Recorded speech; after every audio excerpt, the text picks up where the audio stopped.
Hello and welcome to the Red Flash Rundown. I'm Katie Augustine, a senior chemistry major here at SFU. Today we are talking with chemistry professor Dr. Zovinka about his 25th year teaching at St. Francis. How are you, Dr. Z? Oh, I'm okay, hanging in there. So, you're celebrating 25 years here. Congratulations. Thank you. I guess technically this is my 26th. I finished my 25th at the end of last year, so I'm into my 26th. That's very impressive, though. Maybe it's a matter of stamina, maybe. So, let's talk about your career here. What is the most rewarding part of teaching for you? Well, it's somewhat the obvious answer, I think, for many professors or teachers who have done this for a long time. It's all about the students. The students make it all worthwhile. It's fun. Doesn't mean it's fun every moment of every day. There are stressful times. Grading is challenging, but it's all about working with the students, trying to find ways to connect with students, how to teach the topic in a way that's both understandable and still interesting. That is very true. But what have you found is the key to helping students succeed over the years? Patience is a good thing, and patience is a struggle for me. For those who know me will probably be laughing about the whole fact that I said patience, because I'm not a patient person by genetics. It is a challenging thing for me. My temperament is such that I'm ready to jump in, say, we got to do this, let's get going. And teaching requires that you be patient and allow the students to discover and find the answers and not always be told everything. And that is a challenge for me. It's a challenge for everyone in general. Teaching's a hard thing. But how has your time changed? How has the department changed over your 25 years here? It's pretty dramatic. At the time, and a lot of people say they wish St. Francis would change faster. Why can't we make these changes? And the change is dramatic and the change is real, but it's not always obvious month to month or year to year. But the new Science Center is a huge change. The growth in the chemistry department is a huge change. The fact that we have a lot more chemists in the department is a huge change. The equipment and the research opportunities are a huge change. So it's very different. If you came back to when I got here in 1994 and I was trying to find who the 4 chemistry majors in total were, to discover who they were, and setting up a chemistry club, and Rock wasn't around and we had no equipment and we were in Sullivan Hall, it's dramatically different. That would be a very different change to think that this building wasn't here a long time ago. Yeah, a lot of people are used to this new building, which I still consider the new science building, but chemistry and sciences over in Sullivan Hall were very much grind through the blue collar, and the fact that there was no air conditioning was a thing. Oh, that would be totally different. But what is your first memory here at St. Francis, your first year of teaching? So my first year teaching, I actually wasn't sure if I would like being a teacher or would I like being a professor. And so I can distinctly remember sitting in my office, which was wedged between 2 laboratories. You had to get into my office by going through a chem lab. And sitting back there, and Dr. Clark was still finishing up her PhD at North Carolina State, and I was working late one night by myself. And I remember leaning back in the chair saying, I like this. This is all right. And then the follow-up thought was, well, good, because I really didn't have another plan at that point. It doesn't mean that I had a real plan to become a chemistry professor, but I was actually pleased and excited that I was working out and I was enjoying this first real job experience.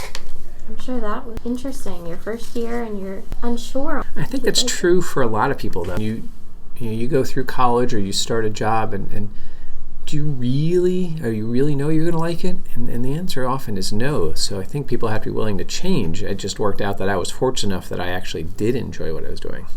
Yeah, change is a big thing, especially teaching here for so long. But I know your students have changed you and personally impacted you over your 25 years. How so? Well, for better or for worse, all of the chem majors become my kids. Early on, it was a little bit different than dad. Like now, many people have heard chem majors refer to me as Dad, and Becca Krupa very famously would be yelling across the building, "Hey Dad," and everyone could hear it, and there are others who use it now. And so that really is an emotional investment for me. And I share in the successes, and unfortunately or fortunately, I share in the times where the dreams and the challenges force you to go into different directions. Those can be trying times, but I feel it, and I'm not sure if everyone knows that, but I've been emotionally invested in a lot of chemistry majors, if not all of the chemistry majors, over my 25 years here. Originally, when I got here, one of the original chem majors, so to speak, for me was a guy named Stephen Swan, who has since got his PhD at University of Delaware, and then he's moved on to a successful biochemical biotech career. And he was from Tyrone at the time. Dr. Clark and I were living in Tyrone, and we played in softball leagues together and intramural basketball together. So it wasn't quite dad, but it was more like older brother at that point. So it's been an interesting transition, and personally, the students, each and every one, has affected me in a positive way. I cannot thank them all enough.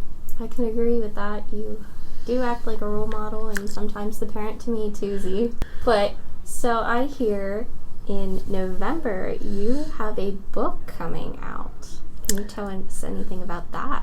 I can tell you a little bit. It's still in preparation, although it's in production editorial stage. So the book has been written.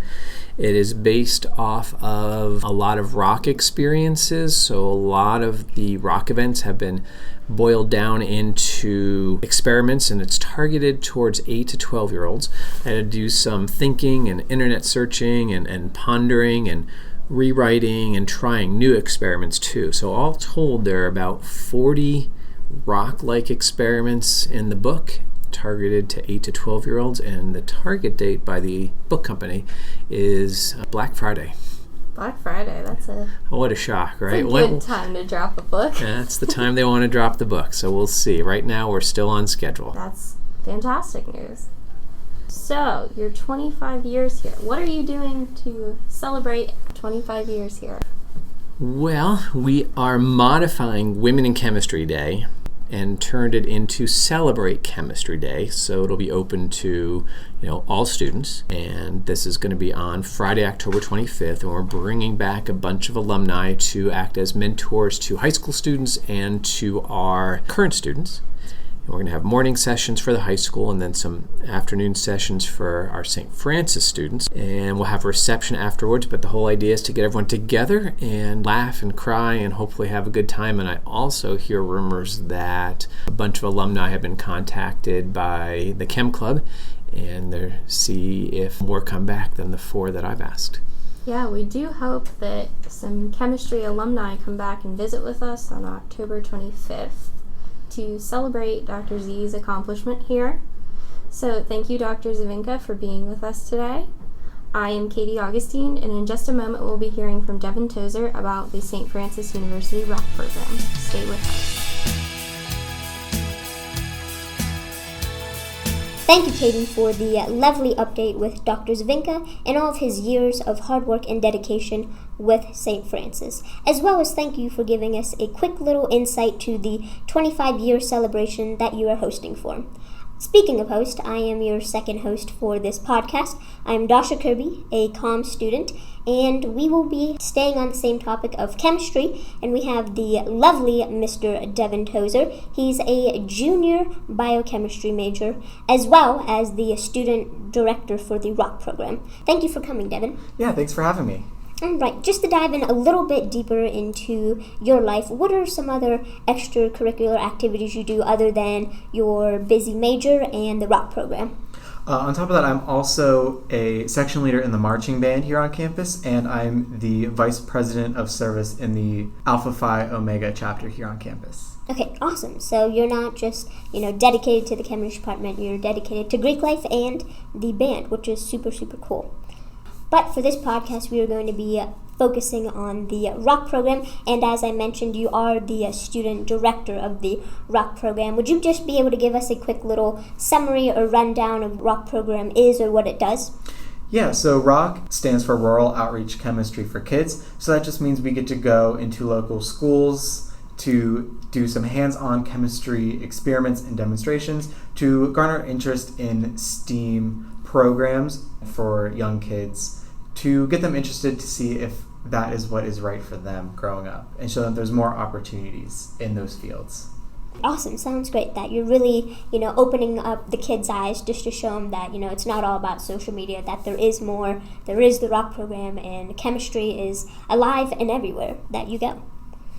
Since you did mention you go into schools, is there any special training or special requirements you have to complete to, one, just to be able to join the rock program, and then two, specifically for the schools to be able to go into them? Yeah, so we have 3 levels of workers for the rock program. We have volunteers, which can be anyone on campus here. All that we require from them is that they at least have the Shine a Light clearance, which is just a little video clearance about how to handle any situations that you might deem inappropriate around young kids, since we are adults working with children. After that, we have rock leaders, which are then also trained to run events at the schools and bring volunteers with them. They, on top of the Shine a Light, have to then have their FBI fingerprint clearance and their state criminal background and child abuse clearance. And the directors then also have the same clearances as the leaders do. Good to know that your kids are definitely safe. Not saying that they weren't in the first place, but it is good to know that the rock program does go by the laws and by the standards to not only to teach the kids, but to also be safe while teaching the kids. And then your clearances have the power for you to teach kindergarten through 12th grade, which is definitely a daunting task no matter what grade you're teaching. But with the clearances and your knowledge and your power with chemistry, you're able to teach and give them world-on-hands examples. Just a couple activities mentioned on your rock website. You have the Oobleck activity, which is kind of like slime, and that's geared more towards the younger kids, kindergarten through 2nd grade. And then you have more advanced activities and experiments like liquid nitrogen, and that is for kids in 9th grade or above. Since you've been heavily involved in the rock program, do you have any special experiments or lessons that are your favorite? Yeah, so the liquid nitrogen is definitely our most popular with students and with the schools, but my personal favorite is the oily oceans experiment. Rather than doing some big showy event, it really teaches about the importance of environmental safety and teaches kids what an oil spill really is and how it affects our environment, and steps to help prevent and lower the likelihood of those happening in your area, even at a personal level. You did mention that sometimes the kids do love the big showy ones, but when it comes down to you being the teacher, you're more close with being personal and really telling the kids what you're passionate about, which is help cleaning the ocean, because chemistry isn't just with a beaker and a tube, it's all around the world, which is super cool. That happens to be your favorite one, which is about cleaning the oceans.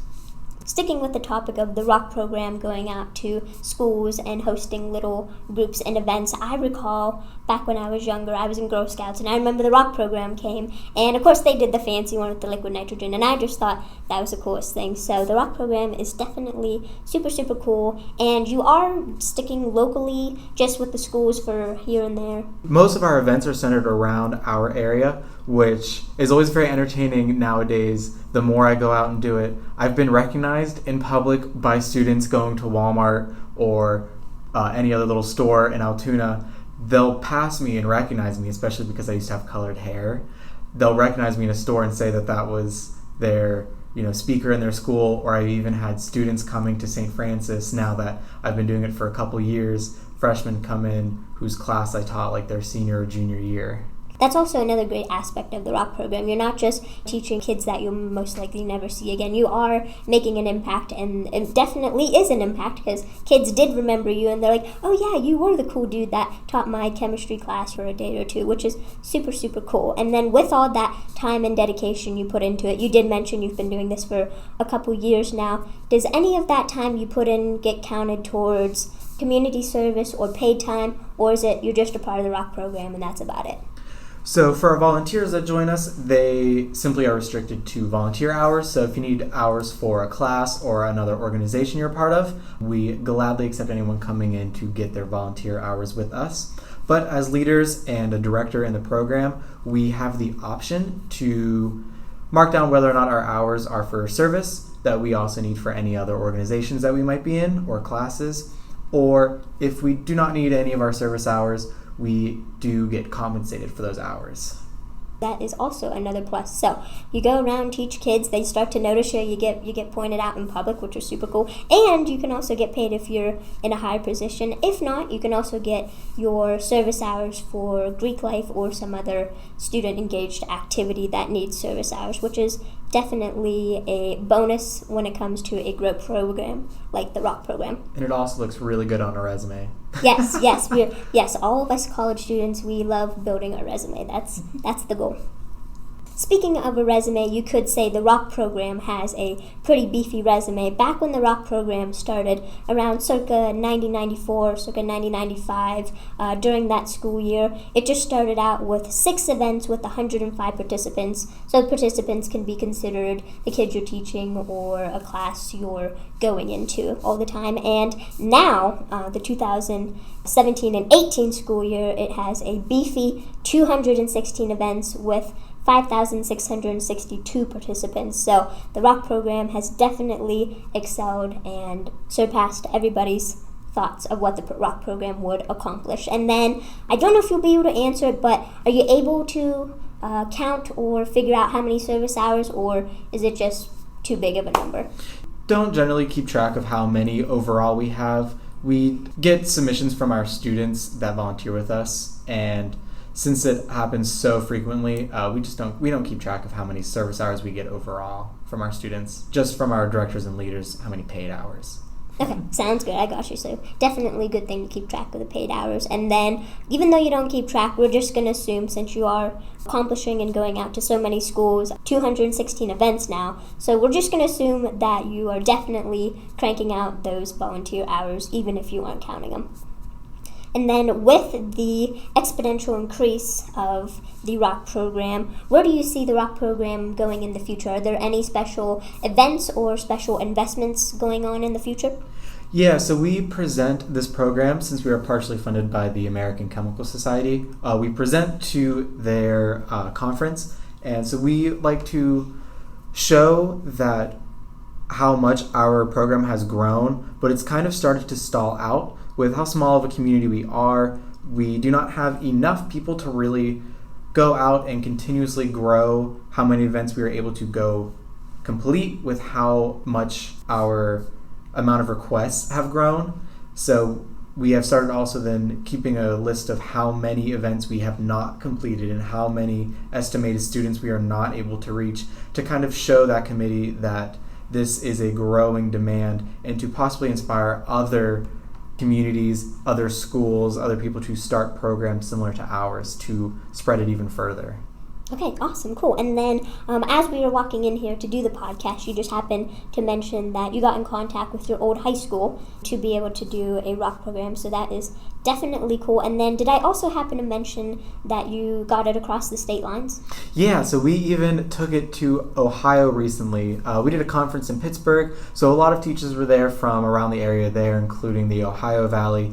And as soon as I saw that request, I said, I want to be the first director to take it across state lines. And so far, I've now gone to that school twice, and we have started branching out a little bit more in that area, trying to get more events out there to, again, show that it is a demand not just in our little area here in Loretto, but across multiple states now.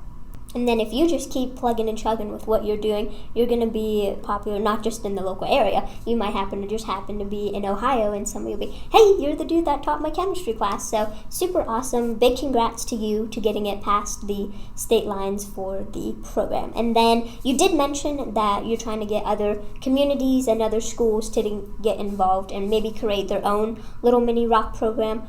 Do you have any special recommendations or any ideas for our fellow alumni, whether they were in the ROC program or even if they never even heard about the ROC program, even if they weren't in it? Do you have any suggestions for them? Yeah, so we have started to do many community outreach programs. So rather than just staying within schools and classrooms, we've started doing library programs in the later afternoon and almost night times. So anyone from the community is welcome there, students, even adults. So If you're an alumni or just another community member and you would like the ROC program to come to your community, you are also just as welcome to contact us as any teacher is. Okay, awesome. Sounds great. So what we've covered here is that the ROC program started with just a couple events, 6 events back in 1994, and then it really cranked up, and now we are definitely conquering around 216 events, which is awesome and amazing. And the ROC program isn't just another activity you do. You said that you pour your heart into it, when you're teaching the oceans activity, and then it also is super gratifying when you're just out and about and people happen to notice you. So the ROC program is definitely soaring. Just to wrap it up here, what is one goal that you would like to see happen with the ROC program, whether you're still involved with it or if you happen to graduate and continue on with your career? I would definitely love to see the ROC program multiply, see other chapters of this ROC program spring up in other areas, knowing that I was a part of something that has become such a big deal within almost the scientific community, within not just our area now, but within many communities. Okay, awesome. So we had Mr. Tozer tell us the wonderful information about the ROC program from a first-hand perspective as the student director. We noticed the exponential growth of the ROC program. We're teaching kids, we're getting them involved with hands-on activities, and as well as opening their eyes to the wonders of chemistry and science in general. Also, if you would like to get involved or you just want to check out the ROC program some more, feel free to go to stfrancis.edu. Click on the chemistry tab, and then they have a ROC tab. They will definitely answer your questions if you want to get involved with the program, or if you'd like the ROC program to come to your facility. So I just want to say thank you, Devin, for being on this wonderful podcast. Thank you to Katie and Dr. Zovinka as well. And once again, Devin, thank you for sitting down and giving us wonderful, wonderful information about the program. Yeah, thanks for having me.